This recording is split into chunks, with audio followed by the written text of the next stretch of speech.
Hello, everyone, and welcome back to another episode of Babbling Irons. And today, myself and Mike are going to be previewing the Fulham game, which is coming up tomorrow. Mike, we could make it 3 wins from 3 in about a week. How are you feeling?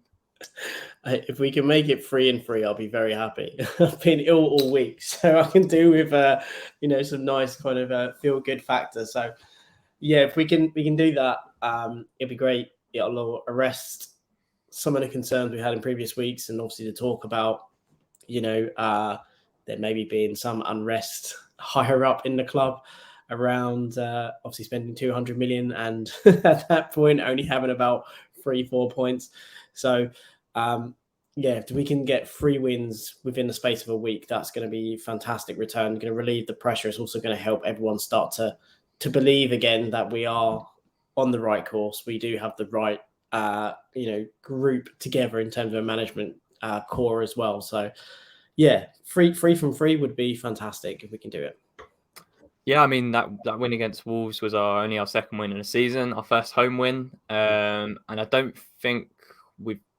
I think that might. It was our second time scoring. We scored against Spurs, but before that we kind of struggled at home. And last season we saw us score in every game, and beat the likes of Liverpool, Chelsea, Spurs. So going into this one, we can look at the head-to-head here. We've both played the same amount of games.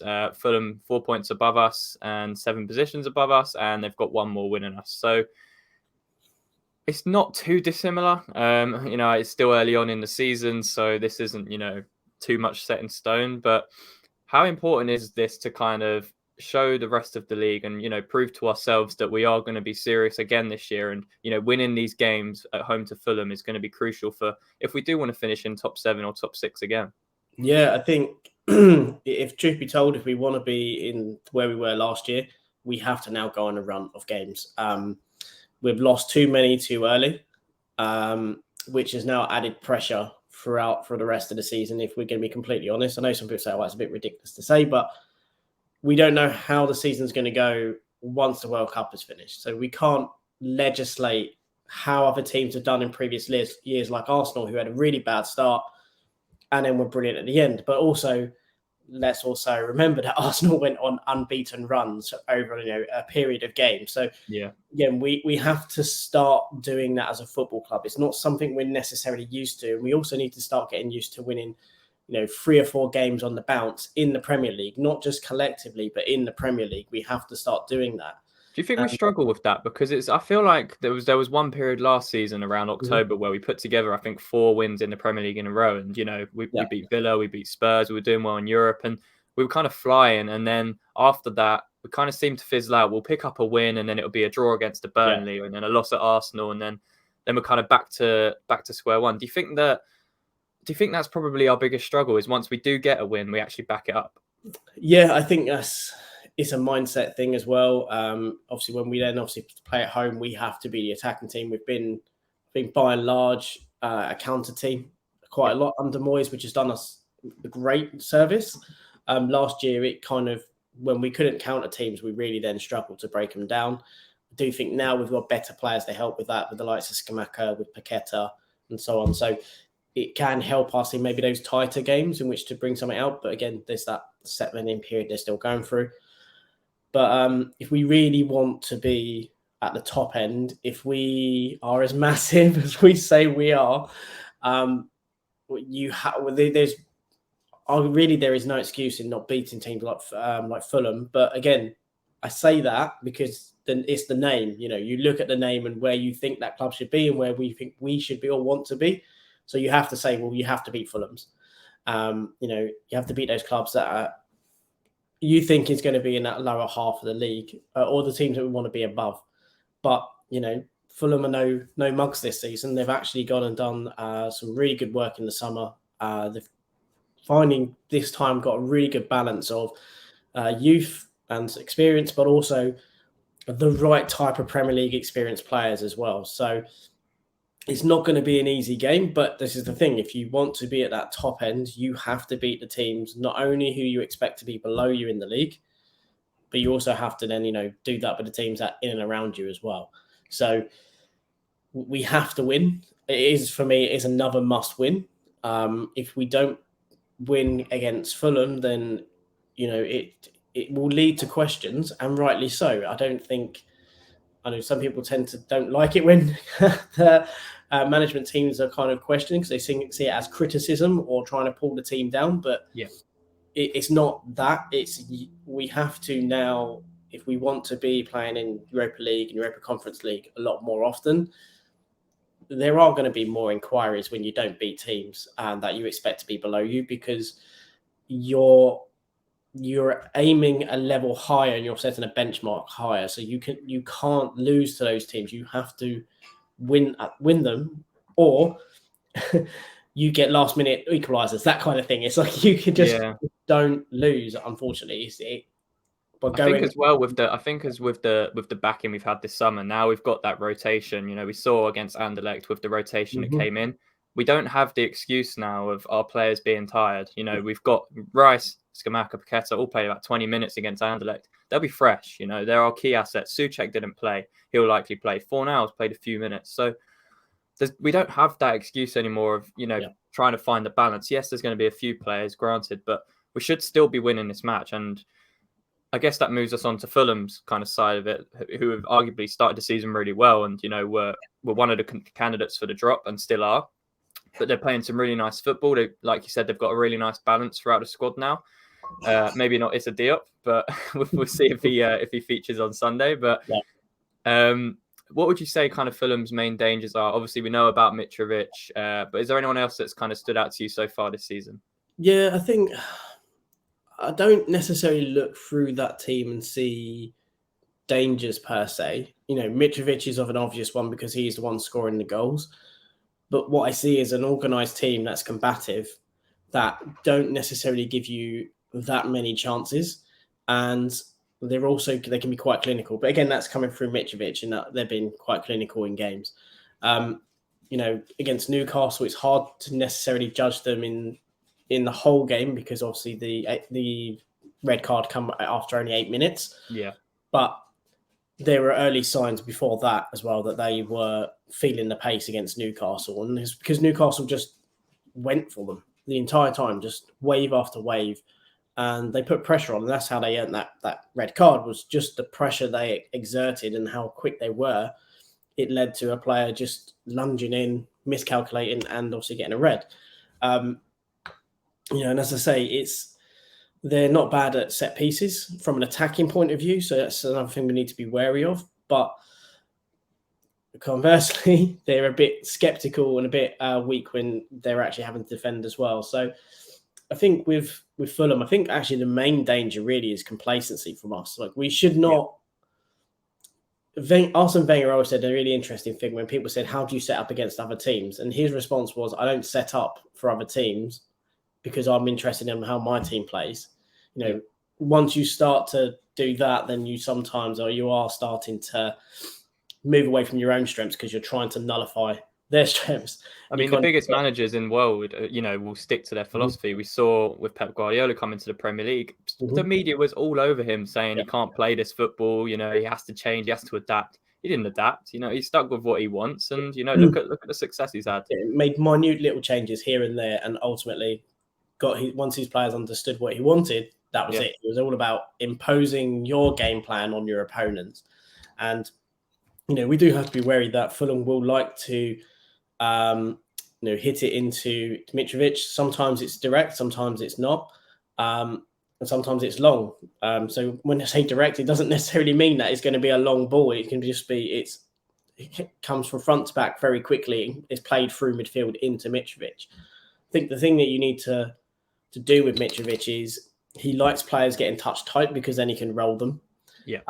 Sometimes actually it's not engaging in that physical piece, but letting him get the ball, and as soon as he gets it, then you engage him, because at that point, if he's starting to turn and you're already in his face, it's a lot better than getting close to him and then he rolls you, because then you're out of position. Obviously, he is going to look to kind of play it off, but then that's where you then need to be aware of the runners from midfield looking to get to him. And, we've got Andreas Pereira, ex-Man United player, quality at set pieces. So again, we need to be wary of giving away silly fouls in and around the area, because not only has he got a good shot from a set piece, he also can take a good one. And also got the likes of Willian as well. getting a bit Yeah. older, but again, he's an accomplished player and very good dribbler. Give him a chance to have a shot, he will. Obviously, didn't really work for him at Arsenal, but seems to kind of be Fulham seems to be more at his pace. It's a bit more methodical, I think, in terms of how they try to play. It's not as quick and as frenetic as it was at Arsenal, where I think he kind of struggled. Yeah. But yeah, there are some strengths in that team. Obviously, there's strengths in every team in the Premier League. But if we play our own game or if we impose ourselves, then we should be able to restrict those to, like we did against Wolves, we should be able to restrict it. Yeah, I mean, in kind of overall against Fulham in the Premier League, we've done quite well. So let's just look at some of the key stats going into this anyway. We're unbeaten in our last 4 games against them in the league, 1-3 and drew 1. Fulham have scored in 3 of their 4 away Premier League games this season. So again, something to be mindful of because 2 of those games were away to Arsenal and Spurs. So they are gonna possess a threat going forwards, especially with Mitrovic in their lineup. And if he is fit, which it looks like it's about 50-50 at the moment, but he will cause us some problems if we're not careful. We actually haven't managed back-to-back Premier League home wins since April. Another thing we were touching on before about not backing up those wins and getting that consistency. And one thing that was kind of surprising is Fulham haven't actually won an away Premier League game to a London club since 2013 when they beat Palace 4-1. So notoriously, they do struggle against the London clubs away from home. But again, it's pretty irrelevant to this match. But it could play a factor in Sunday's match. But yeah, I think overall it's going to be one of those games where we need to score first. If we go 1-0 down, there's going to be an atmosphere again around the stadium. People are going to start getting nervous, and we've seen that so many times this season where we just haven't started. And it's Rice has said it himself, it takes us 1-0 to go 1-0 down to start playing, and that shouldn't be right. That shouldn't be right for a team that should be competing for top 6, 7. And we spent so much money this summer and brought in some really high quality players. So we want to see that level of consistency. We want to see our team outclass a team that we should be outclassing. No disrespect to Fulham, but they don't have the budget of us. They haven't got the Premier League experience of us. They haven't got the players that we have. So we should be winning this game, and we should be winning it pretty comfortably, I think, especially being at home. So it's going to be interesting to see how we kind of line up. And I guess that segues into our next part, which is our predicted XI based on what happened in midweek and also what happened against Wolves. So this is what we've gone with. Another 4-3-3 with Fabianski staying in goal over Areola, despite his good performance on Thursday. Back 4 of Kehrer right back again, with Dawson and Zuma at centre back, with Cresswell left back. A midfield 3 of Rice, Souček, Paqueta, like we saw against Wolves. And then the only change coming up top from that Wolves game would be Fornals for the injured Cornet, with Scamacca leading the line and Bowen on the right. So, Mike, do you think this is probably the best team we could put out going into this game, or would you like to see anything different? Yeah, I think it's pretty much what we'd expect. I think the only one that maybe you'd say maybe is a question as to whether it changes is maybe Johnson comes in at right back and Kehrer goes in at centre back alongside Zuma to kind of renew that partnership. Obviously, if Mitrovic plays, then you would probably argue having someone like a Dawson isn't too bad to have. He does enjoy the physical side. He's not necessarily going to get done for pace. So it's one of those ones that kind of suits him because it's a player that wants to get physical.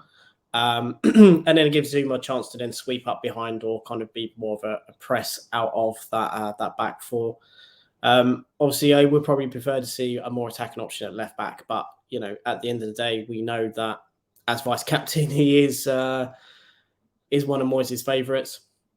And I think the front and midfield pretty much pick itself. I know we had the conversation earlier in the week about, how well Downs did, but Souček had such a good game against Wolves. You're not going to drop him after such an influential performance as he did.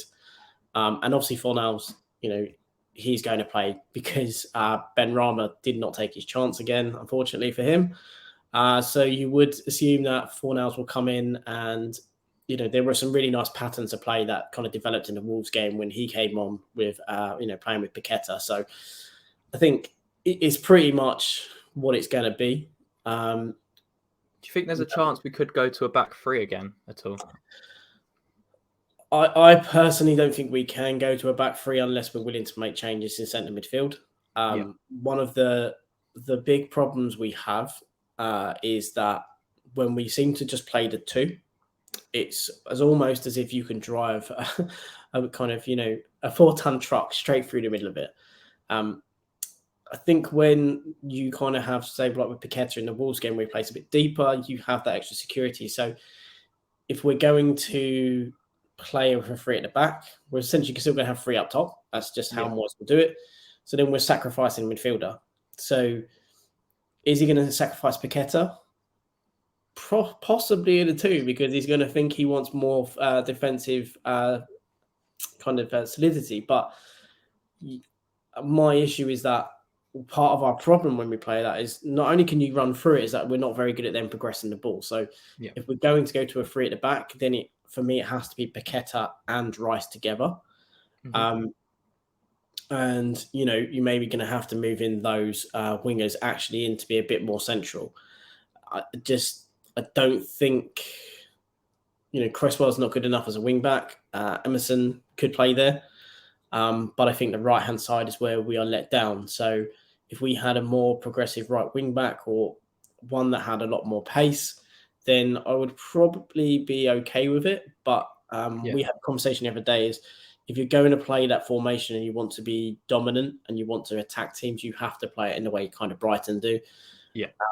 Because they just create overloads everywhere. In the midfield, you're consistently overloaded. They're able to press so quickly because they essentially play, the wing backs play as wingers essentially, or what they play as left and right mid.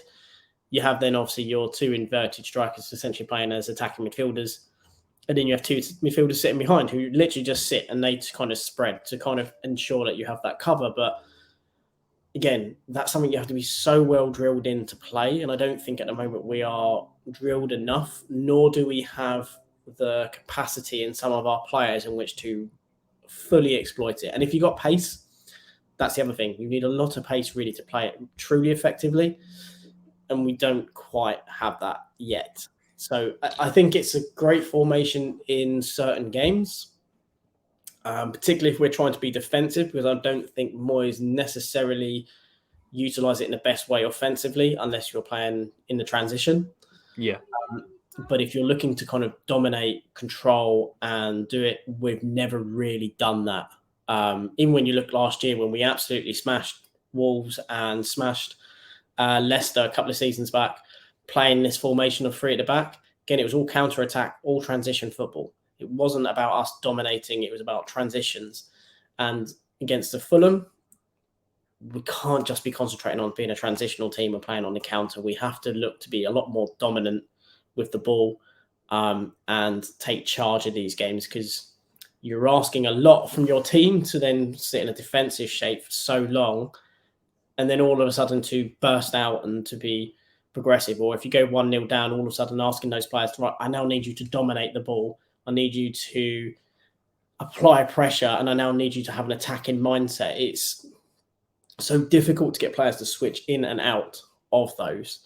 It's easier to go from an attacking mindset to then go, right, now it's about protecting the lead, to then being withdrawn as to being, right, it's all about keeping tight, keeping that shape, being defensive, and okay, actually now we need to completely change that and do this. So obviously every club works on game plans, but I think we're more comfortable at the moment with a 4 at the back. Just seems to be a bit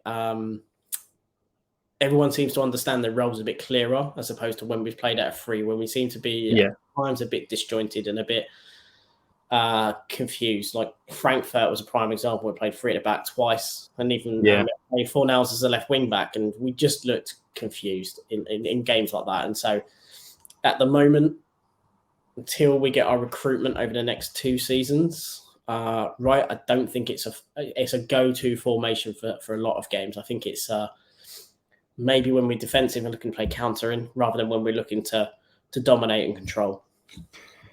Yeah, I mean, I think it'll be a back 4 as well. And I guess the only injuries we have at the moment is Cornet. I think Moyes said Ogbonna's still getting up to fitness, but he played the 90 against Anderlecht, which is good. Obviously, Agard's still injured as well. So, Yeah, I think it will be that 4-3-3. I think Scamacca as well has pretty much earned that place over Antonio now, and that was clear with Antonio starting on Thursday night as well. So I guess that leads us on to the conclusion, which is, what do you think the score's going to be? Yeah, it's a tricky one, isn't it? I think if Mitrovic plays, they score one. I think they'll score. Not that necessarily it's going to be him, but he just creates. Essentially, he's a draw for defenders, so he creates space just purely by drawing players into him. So I think if he plays, they'll score. I do think we could put in 2 or 3 against Wolves. If we play to our maximum, I do think we can do that. I think Diop's played the last 2 games. We do know of his weaknesses. I do think a player like Scamacca could essentially draw him out of position. I think that's the thing we know with Diop. Yeah. He does like to come out of defence. As structures as Fulham are, I do think there are players like him we could exploit to draw out, and we should know all his weak spots. So I'm probably going to. I hate doing score reviews, but I'm going to go 2-1. Cool. I always struggle to see us not conceding at the moment. But 2-1, I think, is probably fair.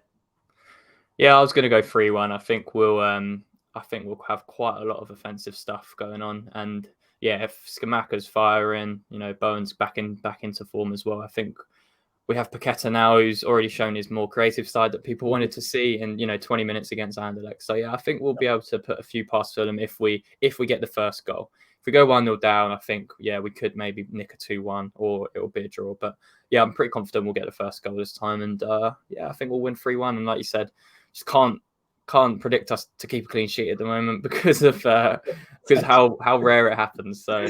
Yeah, I think the most important thing is we start with the right mentality. Obviously, as you made the point around what Rice has said, that's also, as horrible as it sounds, that's also partially on him. He's the captain. He's got to make sure his players are in the correct mindset once they get out on that pitch. Mm-hmm. Boys can only do so much, but when they start the game, basically the manager on the pitch then is Rice. He is the captain. He sets the tone. So he needs to, not just for his performances, but vocally, he needs to be, encouraging his team and not necessarily throwing his arms up and getting frustrated. He needs to bring those players on as well and get them going. And I think that happened against Wolves. There was a lot more of that kind of encouragement and, better play. But our mindset has to be right. We have to be going in there like in that. Our level has to be as if we're playing a Liverpool, we're playing a Man City. It's all about mindset.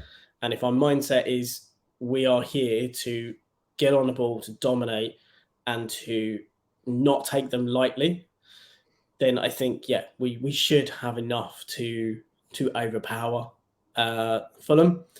But it's all about that mindset. That first 15 minutes is where we'll see what type of club what type of team we came out. If we come out in the right kind of fashion and the right mindset, then I do think we have enough to cause some trouble in open play. But also, I think looking at Fulham's previous games and how good we have been at set pieces previous seasons, there's definitely a way to get at them, particularly at set pieces. So it could be a game where we really need to take advantage of those kind of situations because we have some tall players and they've struggled defensively. I think most of their goals, actually, if you look at it, I think probably in all of those games, a set piece has probably been at the forefront of either a big chance conceded or actually a goal scored against them. So we have to acknowledge that is an area we need to be really focused on, and actually our set piece takers have to be on point and not putting in I can only explain it as sometimes lazy deliveries into the area. So if we can do that, then brilliant. But we need to be a bit more in open play as well to kind of allow us to not be relying on on a set piece. Because if we're relying on set pieces, as we've seen this year, it hasn't been our go-to to get us out of situations. Yeah, I mean, I want to see what you said. I want to see that mentality. You know, we heard it last season from players. They go into every game, you know, thinking, you know, they're going to win this game. I want to see that on the pitch. Just, you know, as soon as that whistle goes, I want to see us, you know, dominating. I want to see us pressing when we need to. I want to see us keeping possession of the ball and, you know, moving it around nicely and creating chances for ourselves and not kind of relying on that counter attack as much, because this is the perfect game to do that. And it'll be interesting to see how we kind of set up in the first 15, 20 minutes, because against Wolves, we were pressing pretty high, and then we were kind of sitting in a bit more. But I want to see us, you know, dictating play a bit more and putting them under a bit of pressure. But I just want to see us be ruthless. You know, I just don't want to see us to show a team any kind of respect. One of the things that I hate about Man City, but something that I do have to commend, is how that they don't care about fouling. They will foul you. There's no two ways about it, but they spread it around. Rodri will never get booked. Yeah, but they spread it around the team, and there's just such insignificant fouls, but there's something that stops the play. And, you know, that's what they do. They stop counters by essentially doing these silly little fouls, and they accumulate them and they kind of get away with it. It's things like that I want to see us do a lot more, just to be ruthless, not to be nice. You know, if there's a way to stop the game or stop their flow, do it. Don't be nice about it. You know, take a yellow card, fine. But it's all about that. If you get the chance to be ruthless in a game, do it. You know, if we're gonna hold on to the ball, let's do it with purpose. Let's not just ping it to left, to right without any real intensity. And also pressing as well. I'd love to see us press a bit more. We do have players who can press, and I think when you watch the Wolves game back, if you just watch Scamacca, you could just see how frustrated he was at times that the team wasn't up with him to press. So I think that's the good thing. We're starting to see certain players in our team that are starting to demand take some sort of leadership as well. Like Scamacca seems to be leading that line and demanding that if I'm pressing, you press. And I don't. It doesn't look like a player that I'd quite enjoyed. Where I've been kind of annoyed. Obviously, Kera is another one who, again, seems to be developing that leadership. Right at the end of the game against Wolves, because it was quite flat, he's just throwing his arms up to get the crowd going. It's those little things that certain players are starting to demand because they're starting to get comfortable. And I think that will lessen the burden on Rice, who I think looked far more comfortable against Wolves, because I think there were players very much taking responsibility for their own role and their own performances. And I think, and I know I keep saying Scamacca, but I think he is a massive part of getting our attack to take responsibility in the way that he just plays that ball quickly. He's not interested in holding it on for too long. He just wants to get that ball, get it forward, get the team progressing. And I think that in turn encourages the likes of Rice, encourages Paqueta. It's then, again, it's that mindset. I think it creates that much more positive mindset in the team. So, yeah, I like you said, I want to see us just control a game. I want us be nice to go into a game, walk away, and go, that was a really nice 2-3-0 victory. That was. You know, we know that's not going to happen, Mike. It's not going to happen because it's West Ham. You know, we just don't have that. But it would be nice to kind of walk away. Yeah. Go, you know what? We really deserve that. We were really good today. But, you know, it's going to come at some point. There's going to become a point where we need to start clicking, and hopefully it starts clicking now, and we can go on a bit of a run. Yeah, I mean, this is the perfect time now before the World Cup. We can get ourselves in a really nice position in the league. We've got some decent fixtures coming up as well. So, yeah, hopefully we can put on a show on Sunday tomorrow. So, yeah, hopefully we get those 3 points as well, which is let's hope it's not the horror show. Yeah, hopefully we're not here tomorrow evening sat doing the review, just absolutely dreading what could have been. But yeah. Thanks, guys. Anyway, make sure to follow us on Twitter at Babbling9s if you haven't already. Make sure to leave a like on the video as well if you've stuck around this long, and subscribe, because we're close to 300 now. So yeah, still growing, and we'll create some more content for you guys. But yeah, thank you for listening, and yeah, we'll catch you on the next one. Brilliant. Come on,